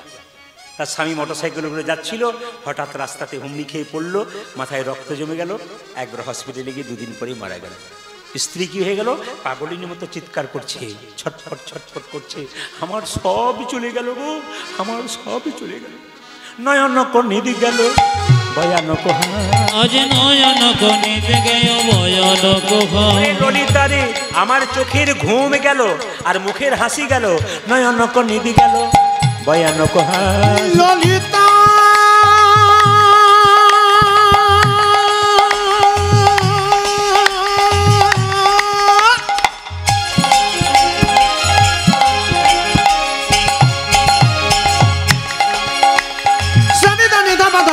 মাগা মাগা রে গারে নয়ন কনিদ গেল ভয়ানক। সুখ গেল প্রিয়া সঙ্গে দুঃখ হামকা, সুখ গেল প্রিয় সঙ্গে দুঃখ হামকা, সুখ গেল প্রিয় সঙ্গে দুঃখ হামকা। ওজা যে সুখ গেল প্রিয়া সঙ্গে দুঃখ হামকা। যেদিন থেকে আমার বধূ গেছে, নাই নয়নে নিদ নাই, নয় নয়নে নিদ নয়, নাই নয়নে নিদ ওজা যে নাই নয়নে নিদ নাই, নাই বদনে হাসি নাই রে, নাই নয়নে নিদ সুখী নয় বদনে হাসি নাই রে, নাই নয়নে নিদ ওই যে নয়, নাই বদনে হাসি নাই রে, নাই নয়নে নিদ নাই আজ নাই বদনের হাসি নাই রে, নাই নয়নে নিদ নাই রে। সুখ গেল প্রিয়া সঙ্গে দুঃখ হামকা, সুখী গেল প্রিয় সঙ্গে দুঃখ হামকা, সুখ গেল প্রিয়া সঙ্গে দুঃখ হামকা। আজ সুখ গেল প্রিয়া সঙ্গে দুঃখ হামকা। মায়েরা বলে না, স্বামী চলে গেল, বেঁচে থেকে কি লাভ আছে, বিষ এনে দে, আমায় বিষ এনে দে, বিষ খেয়ে আমি তার সঙ্গেই চলে যাব। মায়েরা বলে, দেখবেন রাধারানী কেঁদে কেঁদে বলছে, ললিতা রে, আমার বধূ যদি বেঁচে না থাক, আমার বধূ যদি না আসে, আমার আর থেকে কি লাভ আছে, আমায় বিষ এনে দে। সোজদি তেজল কাজ কি এ হো জীবন, আজ সজদি তেজল কাজ কি নেব জীবনে। আর আজকে কিছু মনে করবেন না, দাদা আমাকে বলছিলেন শান্তিপুর মিলন, ভক্ত হরিদাস, এই গানগুলো আপনাদের এদিকে অনেকবার হয়ে গেছে, এই জন্যে একটা নতুন স্বাদের, এগুলো নতুন নয়, এগুলো তো পুরাতন। মানে কীর্তনের আমার গুরুদেব বলতেন যে কীর্তন হচ্ছে চিনির পুতুলের মতো, মানে যে দিক থেকে খাবি সেদিক থেকে মিষ্টি লাগবে। আর কীর্তন এমন জিনিস, একই নিলে আপনি 10 বার শুনবেন, প্রতিবারই মনে হবে নতুন নতুন মনে হবে। হ্যাঁ, যার কাছে যেমন শুনবেন, যে যেমন অলংকার দিয়ে করতে পারে। আমার গুরুজি ছিলেন প্রথম যিনি গান শিখেছিলেন, শক্তিপদ দাস বৈষ্ণব, তিনি একজন কবিয়াল ছিলেন, কিন্তু তিনি খোল বাজাতেন ওই দীনেশ উপোপাধ্যায়ের দলে ডান দিকে খোল বাজাতেন। তিনি আমাকে প্রথম কীর্তন শিখিয়েছেন, প্রথম শিখেছিলেন ভগবান শ্রীকৃষ্ণের দান লীলা।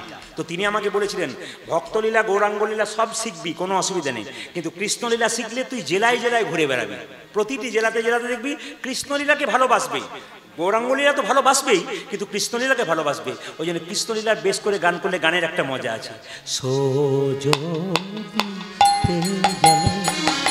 কাজ কি এ হো জীবনে, আজ সজতি তেজল কাজ কি হো জীবনে, সজদিতে জল কাজ কি এ হো জীবনে, আজ সজদি তেজল কাজ কি নেব জীবনে, আন সখী গরল করি গ্রাসে আরে কি বা অনহ সখী গ্রল করি গ্রাসে আরে কেবল আনহ সখী গরল করি গ্রাসে আরে কি বা জানো খুশকি গরম করে যাতে আর কি বা দেরি করছিস কেন?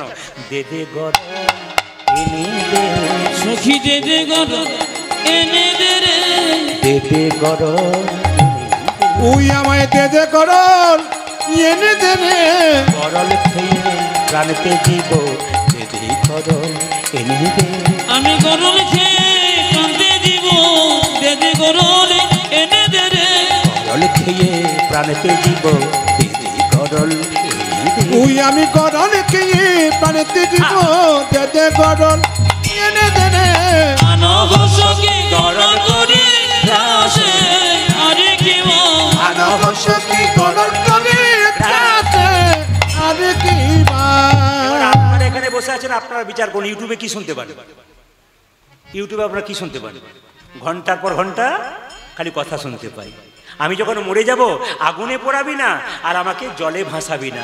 নিরে নাহি দাদবি অনলে নাহি দাহবি নিরে নাহি দাদবি অনলে নাহি দাহবে নিরে নাহি দাহবি অনলে নাহি দাহবি উটা যে নিরে নাকি দারবি অনলে নাকি দায়বি রাখবি তরু তমাল গায়ে আরে রাখবি তোর তোমার নালে আরে কেবল রাখবি তরু তমাল গালে আরে কি বা আরে রাখবি তোর তোমার ডালে আরে কি বা এই ললিতা, আমি যখন মরে যাব না কি করবি জানিস? আমাকে কোনো গাছে বাঁধবি না, তমাল ডালে বেঁধে না, তোমার যদি বিধি দিবি তমাল ডালে বেঁধে না। ওই আমায় তোমার ডালে বেঁধে রাখি মরিয়ে যা মারো দেখো তমাল ডালে বেঁধে না। ওই যে মরি নেও মরি দেখো তোমার ডালে এই রাখি সখীরা বলছে এত গাছ থাকতে তমাল আপনি যদি বলেন যে আমি যখন মরে যাব বট গাছে আমাকে দিবি ঝুলিয়ে, আপনি যদি বলেন বারবার লোকে বলবে বট গাছটার দিকে তোর তো নজর কেন? অনেকে বলতে পারে না, ঠিক সেরকম হচ্ছে তমাল গাছে নজর দেন কেন? বলছে কেন জানিস? আমার বধূ কালো তমাল কালো তমাল বড় ভালো বধু কালো তোমার কালো তোমার বড় ভালোবাসে বধূ কালো তমাল কালো তমাল বড় ভালোবাসে। ওই আমার বধূ কালো আর তোমার কালো কমল বড় ভালো ভাবে বুঝলি না? আগুনে পোড়াবো না কেন? কৃষ্ণ প্রেম আগুনে দেহট পুড়ে ছাই হয়ে গেছে। আমার পোড়া দেহ পোড়াস না, সখী আমার বড় দেখো পুরো সারে পোড়া দেখো পোড়াস ওই না। আমায় পড়া দেখো পড়াছি না রে প্রেম আগুনে পুড়ে গেছে পোড়া দেহ পোড়াস না। কৃষ্ণ প্রেমাগুনে পুরে গেছে পুরা দেহ পুরা সারে বেশ বেশ বেশ বেশ পোড়াবো না তোকে, জলে ভাসাবো না কেন? বলছে আমার শরীরে কৃষ্ণ নাম লেখা আছে, যদি কৃষ্ণ নামের দেহটা জলে ভাসিয়ে দিস তাহলে যখন মথুরার ঘাটে গিয়ে লাগবে মথুরার মেয়েরা কি বলবে জানিস? এই দেখ দেখ শরীরে কৃষ্ণ নাম লেখা আছে, দেহটার গতি হয় নাই, আমার বধূর নামে কলঙ্ক হবে। তারা বলবে আজ থেকে কেউ কৃষ্ণ প্রেম করিস না। কৃষ্ণ প্রেমের এই কি রীতি, ওই যে কৃষ্ণ প্রেমে এই কি রীতি কৃষ্ণ প্রেমের এই কি রীতি, দেখ দেখ কৃষ্ণ প্রেমের ইয়ে কি রীতি মরা দেহের হয় না গতি, কৃষ্ণ প্রেমের এই কি রীতি। আজ মরা দেখে হয় না গতি কৃষ্ণ প্রেমে এই কি রীতি মরা দেহের হয় না গতি, কৃষ্ণ প্রেমের এই কি রীতি। পূজা যেমনটা দেখি হয় না গতি কৃষ্ণ প্রেমের ইয়ে কি রীতি রাখবি তরু তামাল ডালে আরে কি বা রাখবি তোর তোমার নালে আরে কি বাবা রাধারানীর বিরহ কথাটা একবার ভাবুন, কত সুন্দর রাধারানীর বিরহ কথা। কিছু মনে করবেন না, রাধারানী এবার কি অবস্থা হলো? এই কথা বলতে বলতে অচৈতন্য হয়ে গেল। আপনারা দেখে নেবেন প্রমাণ, আমি বাস্তবের সঙ্গে তুলনা করছি। স্বামী যদি মারা যায় তাহলে স্ত্রী দেখবেন মাঝে মাঝে কথা, তুমি কোথায় গেলে, তুমি কোথায় গেলে, তুমি বলতে বলতে অজ্ঞান হয়ে যায়, দেখবেন রাধারানী এরকম অবস্থা। কৃষ্ণ কোথায় গেল, কৃষ্ণ কোথায় গেল, বধূ মৃত্যু দশা। দেখবেন কেউ যখন মারা যাবে, দেখবেন 10টা দশা আছে, পূর্বরাগের 10টা দশা, আবার মাথুরে আপনারা দেখবেন একটা দশার কথা, মৃত্যু দশা। মৃত্যু দশা কিরকম, কেউ যদি মারা যায়, মারা যাবার আগে দেখবেন 3টে লক্ষণ দেখতে পাবেন। চোখের পাতা নড়বে না, আর হাতের স্পন্দন, নারীর স্পন্দন বুঝতে পারবেন না, আর দেখবেন নাকে দেখবেন শ্বাস প্রশ্বাস বইবে না। সখীরা কি করলো, নাকের মধ্যে তুলো নিয়ে দেখছে যে রাধারানীর শ্বাস বইছে কিনা। তুলোটা নিয়ে দেখলো হ্যাঁ রাধারানীর শ্বাস বইছে, তাহলে এক কাজ করি, রাধারানীকে জীবিত করার একটি ওষুধ আছে, এখনো বেঁচে আছে, কি করব, কৃষ্ণ নাম শোনাবো। সখী গণ কর্ণ মূল্যে কৃষ্ণ নামে দিলে, সখী গণ কর্ণ মূল্যে কৃষ্ণ নামে দিলে, সখী গণ কর্ণ মূল্যে কৃষ্ণ নামে দিলে,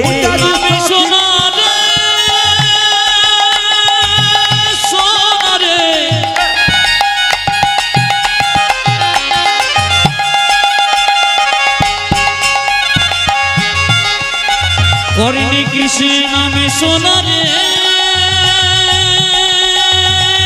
সোনারে,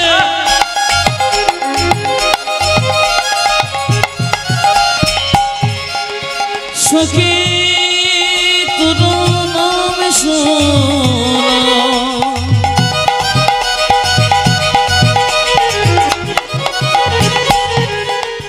তোরা নামে সোনারে, তোরা নামে সোনারে, তোরা নামে সোনারে, সখী গণ কর্ণ মূলে নামে সোনা দিল, সখী গণ কর্ণ মূলে কৃষ্ণ নামে দিলে, আজ সখী গণ কর্ণ মূলে কৃষ্ণ নাম দিলে, কৃষ্ণ নামে রাই ধ্বনি চেতন পাই, আজ কৃষ্ণ নামে রায় ধনে চেতন পাইলে, কৃষ্ণ নামে রাই ধ্বনি চেতন পাই।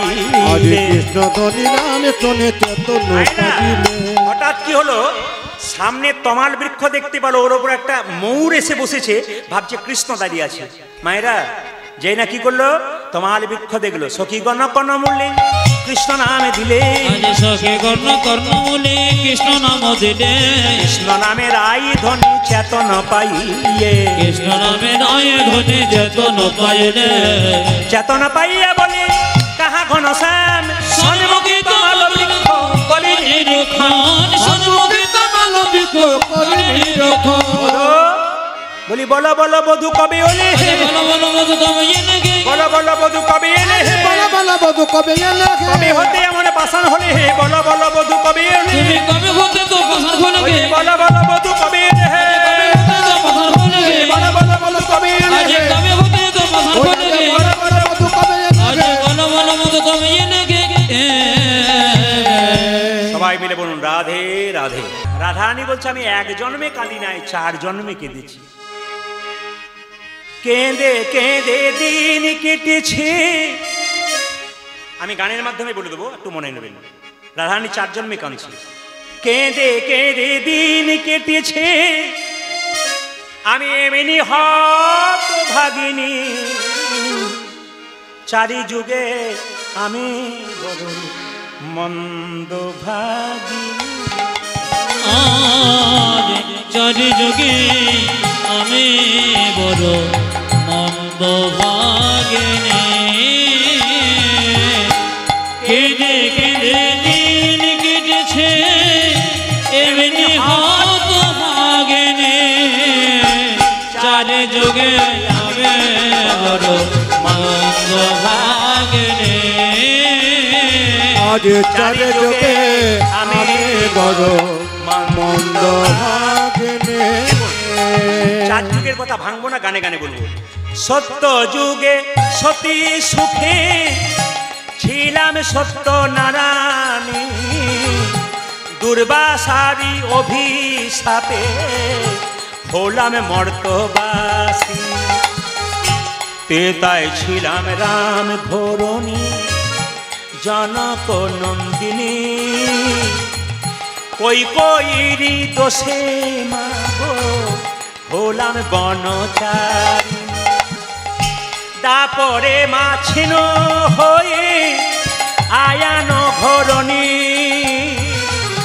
ননদিল দোষ দিল মা হলাম কলঙ্কি, কলি যুগে গৌর ঘরে হলাম গৌর ভামিনী বিষ্ণুপ্রিয়া কুলবধূ হলো ও গো যোগিনী। আমার কেঁদে কেঁদে দিন কেটেছে এমনি হত ভাগেনে চারে যোগে যাবে হত ভাগেনে যারে চারে যোগে আমি বয়র আনন্দ ভাগিনী। চারে যোগে যাবে হত ভাগেনে। আমার জীর্ণ তরি আমার জীর্ণ তরি ভাসাইয়ে দিলাম অকুল দরিয়ায়। দয়াল গুরু গো পৌঁছাইয়া দেহ কিনারা। পৌঁছাই যা দেখো কিনারায় গো আজি পৌঁছাই যা দেখো কিনারা। তুমি বিনে এ দূরে দিলে ও গো গুরুদেব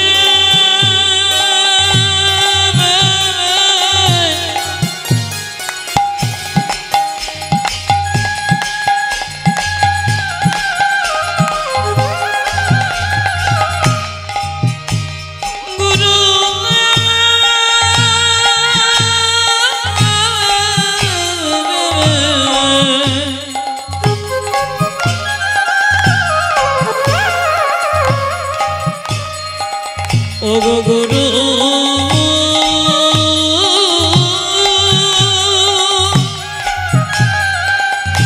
ও গো গুরুদেব তুমি বিনে এদের বিনে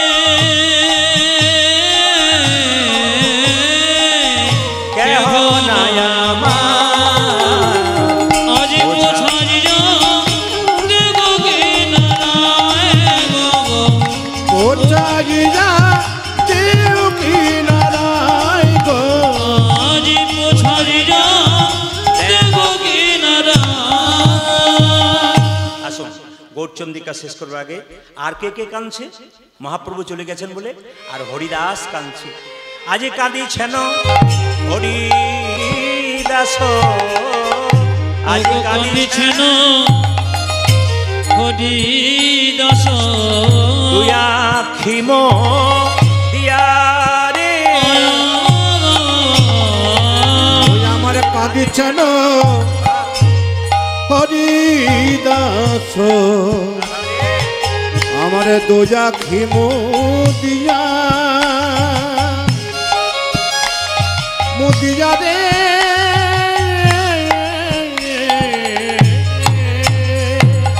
কাঁদে নিত্যা গো কাঁদে নিত্যা হ্যালো হ্যালো আমায় কাঁদে নন্দ সচি নন্দ সচি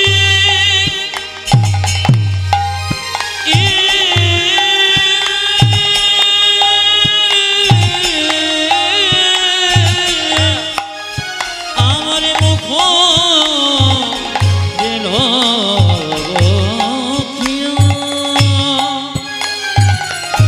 কাঁদে রে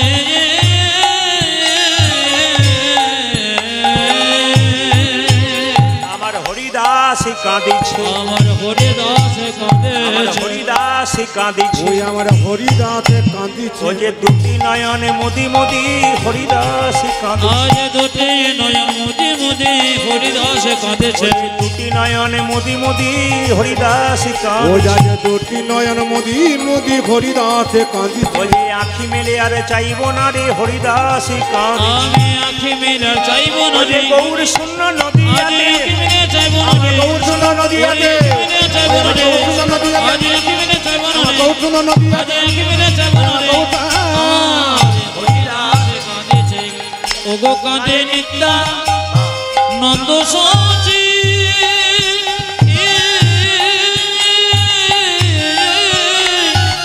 আজ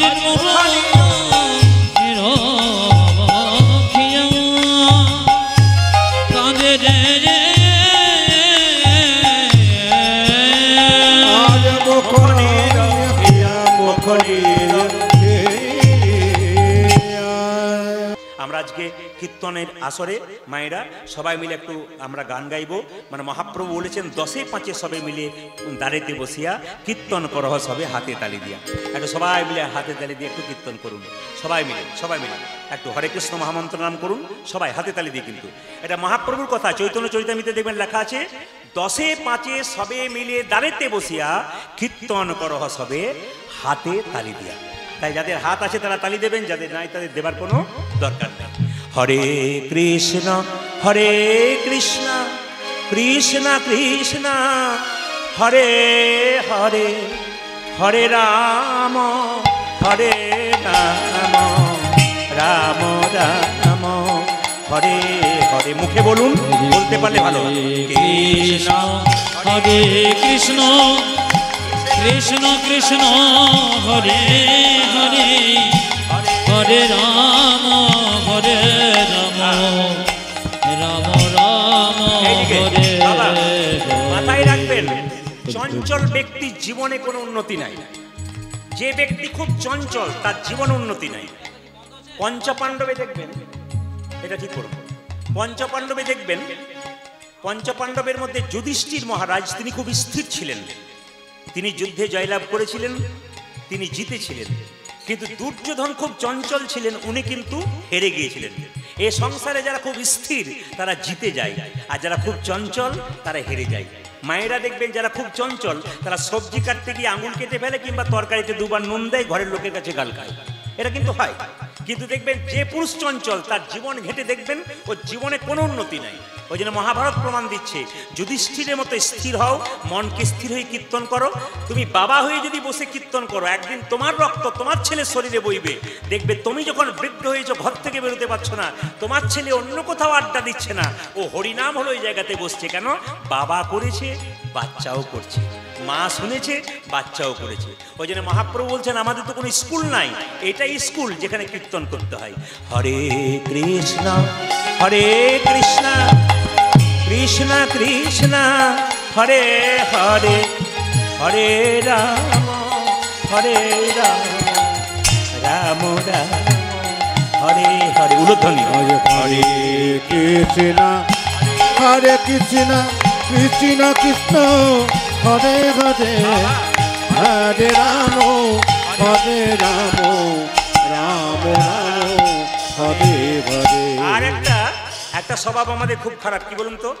কীর্তন হচ্ছে, এখানে কথা বলি নেই, অনেক জায়গাতে কীর্তন হয়, কম বয়সের ছেলেরা মোবাইল নিয়ে দেখবেন এখানে ওখানে বসে থাকে। তার বাবা মা বলে এখন ইয়ং ছেলে, এখন করবে না তো, এখনই তো সময়, এই সময়ই তো বসাতে শেখান, তবে তো কাজ হবে। এই যে গানটা রয়েছে, এই গানটা দেখবেন নরোত্তম ঠাকুর আবার যোগ দিয়েছে। জপরে নাম অবিশ্রাম 16 নাম 30 অক্ষর, মানবে জনম দুর্লভ জনম, এমন জনম হবে। উলধ্বনি হরে কৃষ্ণ কৃষ্ণ কৃষ্ণ কৃষ্ণ হরে হরে, হরে রাম রাম রাম হরে হরে। সব জায়গায় যেটা হয় এরা দেখে, কি দেখে? বাচ্চাগুলো বুড়ো মানুষের মতো সামনে কীর্তন শোনে, এরা দেখুন বয়স্ক মানুষের মতো কি সুন্দর করতালি দিয়ে কীর্তন করছে। আমি এই হরে কৃষ্ণ নামটাতে নরোত্তম ঠাকুরের কথাগুলো ঢোকাচ্ছি। জপরে নাম অবিশ্রাম 16 নাম 30 অক্ষর, মানব জনম দুর্লভ জনম, এমন জনম হবে না রে। হরে কৃষ্ণ কৃষ্ণ কৃষ্ণ কৃষ্ণ হরে হরে, হরে রাম রাম রাম হরে হরে। বেশ, ঠিক আছে, অসুবিধা নেই, ঠিক আছে। আচ্ছা দেখুন নরোত্তম শেষে কি বলছে? নরোত্তম বলে শোনো, গোলকের প্রেম ধন, হরির নাম সংকীর্তন, কলির জীবের ঘরে ঘরে। হরি বল। হরে কৃষ্ণ কৃষ্ণ কৃষ্ণ কৃষ্ণ হরে হরে, হরে উলধ্বনি মায়েরা, রাম হরে রাম রাম রাম হরে বলো। হরে হরে কৃষ্ণ কৃষ্ণ কৃষ্ণ কৃষ্ণ হরে হরে হরে রাম রাম রাম হরে হরে হরে কৃষ্ণ কৃষ্ণ কৃষ্ণ হরে হরে হরে রাম রাম রাম হরে হরে। মধুময় কীর্তন করিতে নদিয়া কীর্তন করিতে নদিয়া হরিবাসু ঘোষে কহে আমার হিয়া ফাটি যা ওগো হরিবাসু দে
শুনে বাসুদেব ঘোষে হিয়া ফাটি যাই রে বাসুদেব ঘোষে হিয়া ফাটি যাই রে শুনে বাসুদেব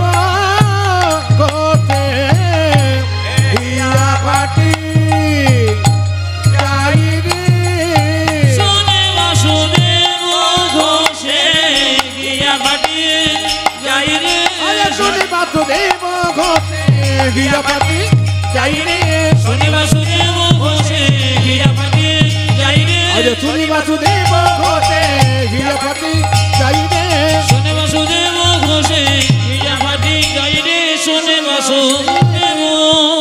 সবাই মিলে বলুন রাধে রাধে, একবার ভক্তি করে মায়ের সবাই বলুন রাধে রাধে। আস্তে দেখুন আরেকবার সবাই মিলে মায়ের আত্মার শান্তির জন্য কয়েক সেকেন্ড নীরবতা পালন করব। যিনি চলে গেছেন তার জন্য আপনারা সবাই ভগবানের কাছে প্রার্থনা করুন যেন তার আত্মার শান্তি হয়। একটা কথা না বললে নয়, আপনারা মানিক দাসকে চিনতেন, তারই ভাই আমাদের দাদা। আমি কোনোদিন সুযোগ হয়নি তার সঙ্গে এমনি সাক্ষাতে, তবে আমি যখন কীর্তন শিখছিলাম তখন আমার পাশে ওনারা কীর্তন করতে গিয়েছিলাম। আমি আজকে বলছিলাম দাদারও কিন্তু গলাটা খুব ভালো, গাইতে পারে, বাউল টাউল ভালো, আমি দেখেছি ওখানে গিয়েছিল, হাতটাও ভালো। আর মানিকবাবু যিনি আছেন, আপনি একটু কম কথা বলুন। আপনি আমাকে ওখানে যেমন কথা বলছিলেন খুব সুন্দর মানে মৃদু ভাষায়, সেটা এখানে বজায় রাখুন। হ্যাঁ, হরে কৃষ্ণ হরে কৃষ্ণ। একটু মন দিয়ে আস্তে, ডিস্টার্ব যেন কারো না হয়। বাবা বাচ্চাদের এমনি মোবাইল দেবেন না, ওরা কিন্তু পাগল হয়ে যায়। বসুন, হরে কৃষ্ণ, সবাই লক্ষ্য করুন। তো দাদাও চলে গেছেন, মানে গৌরশঙ্কর বন্দ্যোপাধ্যায় যদি 1 নম্বর শিষ্য বলা যেতে পারে কীর্তন জগতে, তাহলে মানিক দাসকে বলা যেতে পারে, কারণ উনি সেইভাবে খুব সুন্দর গান করতেন। আমি একবার মাত্র শ্রবণ করার সুযোগ পেয়েছিলাম। তো আসুন, হরে কৃষ্ণ। আমরা মায়ের জন্য একটু আত্মার শান্তি কামনা করব। সবাই একটু মাথাটা নিচু করবেন, হরে কৃষ্ণ বলবো মাথা নিচু করবেন, আবার হরে কৃষ্ণ বলবো মাথা উঁচু করবেন। সবাই কোনো শব্দ করবেন না। হরে কৃষ্ণ।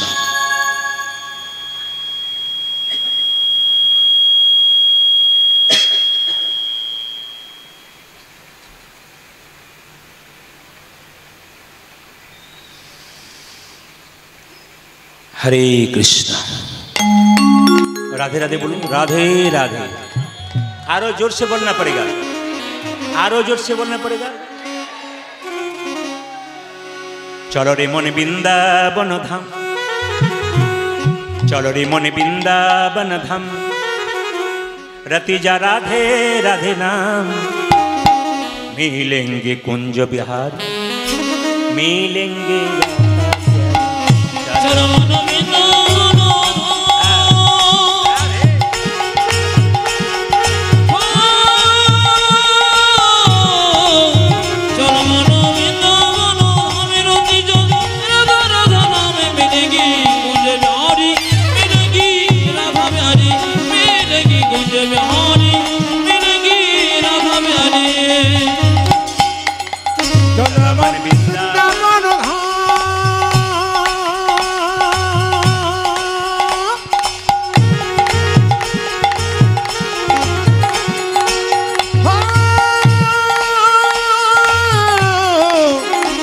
বৃন্দাবন বৃন্দাবন ধামরতি যা রাধা রাধা নাম মিলেঙ্গে কুঞ্জ বিহারি মিলেঙ্গে রাধা প্যারি मिलेंगी कुंज बिहारी मिलेंगी राधा प्यारी सब धाम से प्रिय वृंदावन धाम है सबसे मीठा मधुसी राधा नाम है ओ सब धाम से आहा सब धाम से आहा सब धाम से प्रिय वृंदावन धाम है सबसे मीठा मधुर से राधा नाम है सब धाम से जे सब धाम से प्रिय वृंदावन धाम है सबसे मीठा मधुसी राधा नाम है ओ सब धाम से ओ देखो सब धाम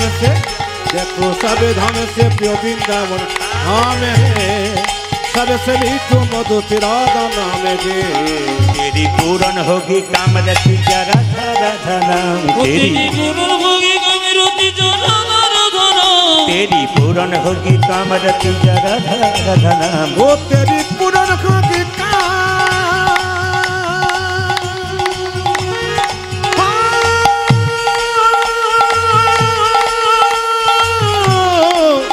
तेरी पूर्ण होगी कामरति जा राधा राधा नाम मिलेंगी कुंज बिहारी मिलेंगी राधा प्यारी मिलेंगी कुंज बिहारी मिलेंगी राधा प्यारी मायरा বৃন্দাবনে গেলে কি বলতে হয় জোরে বলুন রাধে রাধে আপনি বৃন্দাবনে যাবেন টোটোতে চাপবেন যতই টাকা পয়সা দিন না কেন রাধে রাধে রাধে রাধে বলতে হবে মায়েরা সবাইকে চলো মন বৃন্দাবন ধাম রতি যা রাধা রাধা নাম মিলেঙ্গে কুঞ্জ বিহারি মিলেঙ্গে রাধা প্যারি चलो ना वृंदावन धाम रति जा राधा राधा नाम मिलेंगी कुंज बिहारी मिलेंगी राधा प्यारी मिलेंगी कुंज बिहारी मिलेंगी राधा प्यारी मिलेंगी कुंज बिहारी मिलेंगी राधा प्यारी चलो मन वृंदावन धाम रति जा राधा राधा नाम मिलेंगे कुंज बिहारी मिलेंगी राधा प्यारी मिलेंगी कुंज बिहारी मिलेंगी राधा प्यारी সবাই মিলে বলুন রাধে রাধে আর বেশির দিকে যাব না সংক্ষেপের মধ্যে যাব একবার জোরে বলুন রাধে রাধে আরো জোরে বলুন রাধে রাধে আসুন বলি কোথায় বা গেলে হে आज कोথায় মা গেলে হে ভক্তগণকে কাঁদাইয়ে বলো কোথায় বা গেলে হে ও তুমি ভক্তগণকে কান্দা জিয়ে বলো কোথায় বা গেলে হে সোনার নদে আধারি করি কোথায় বা গেলে সোনা নদী আধারি করি প্রভু কোথায় বা গেলে হে নদী আর চাঁদ গৌর হরি কোথায় বা গেলে ও যা যে নদী আর চাঁদ গোবর ভরি বলো কোথায় বা গেলে হে ভক্তগণকে কাঁদাইয়ে কোথায় বা গেলে ভক্তগণকে কাঁদাই বলো যে সোনার নদী ধরি গাই গৌর ভক্তগণকে কান্দা জিয়ে বলো সোনার নদী আধারি করে ভক্তগণকে কান্দা জিয়ে বলো সোনার নদী আধারি করে ভক্তগণকে কান্দা জিয়ে বলো সোনার নদী আধারি করে ভক্তগণকে কান্দা জিয়ে বলো সোনার নদী আধারি করে কোথায় বা গেলে হে সুমিত্রা দেবী যেদিন মারা গিয়েছিল আপনারা সবাই কেঁদেছিলেন না সবাই কাঁদেন নাই কেঁদেছিল কারো কারা কারা তার সঙ্গে যা সম্পর্ক ছিল সম্বন্ধ ছিল তারা কিন্তু দুঃখ পেয়েছিলেন সবাই এই গ্রামবাসী যারা আছে যেদিন উনি চলে গিয়েছিলেন সবাই দুঃখ পেয়েছিলেন কিন্তু সবাই কাঁদেননি কারা কেঁদেছিল তার সঙ্গে যা সম্পর্ক ছিল সম্বন্ধ ছিল তারাই কেঁদেছিল মহাপ্রভু চলে গেছেন সবাই কাঁদছেন কিন্তু কেউ কেউ বেশি করে কাঁদছেন কে কে কাঁদছেন কাঁদিছেন অদ্বৈত কাঁদিছেন অদ্বৈত শিবাস গদাধর রে আমার কাঁদিছেন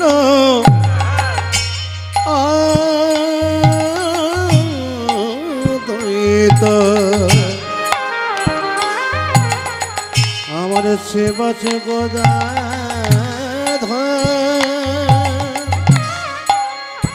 ধরি রে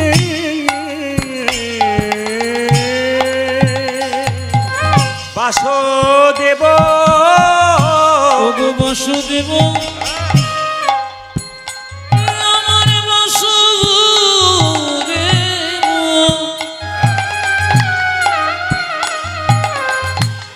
দত্ত কাঁদে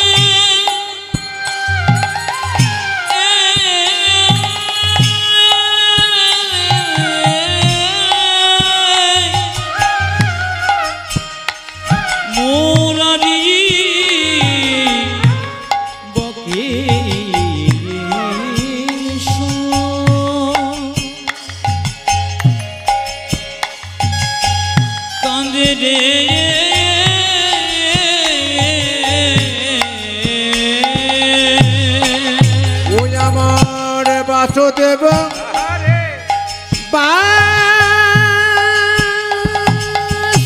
বাসুদেব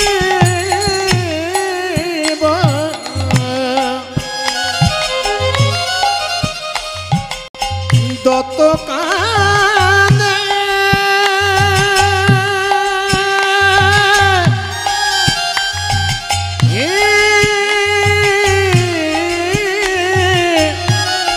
ওই আমার মুরারি বকেশ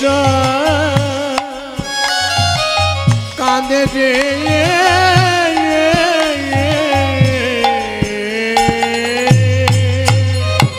অদ্বৈত কাঁদিছে অদ্বৈত কাঁদিছে অদ্বৈত কাঁদিছে ও যে প্রভু তুমি কোথায় গেলে অদ্বৈত কাঁদিছে ওই জায়গা প্রভু তুমি কোথায় গেলে অদ্বৈত কাঁদছে প্রভু তুমি কোথায় গেলে অদ্বৈত কাঁদিছে প্রভু তুমি কোথায় গেলে অদ্বৈত কাঁদিছে আমার গৌর হরি অদ্বৈত কাঁদিছে আমার গৌর হরি অদ্বৈত কাঁদছে আমার গৌর হরি অদ্বৈত কাঁদিছে দেখো আমার গৌর ওরে প্রভু তুমি কোথায় আরে গেলে অদ্বৈত কাঁদছে প্রভু তুমি কোথায় গেলে অদ্বৈত কাঁদছে প্রভু তুমি কোথায় গেলে অদ্বৈত কাঁদছে প্রভু তুমি কোথায় গেলে অদ্বৈত কাঁদছে প্রভু তুমি কোথায় গেলে অদ্বৈত কাঁদছে অদ্বৈত কাঁদছে ওগো কাঁদিছে না দত্ত কাঁদে দত্ত কাঁদে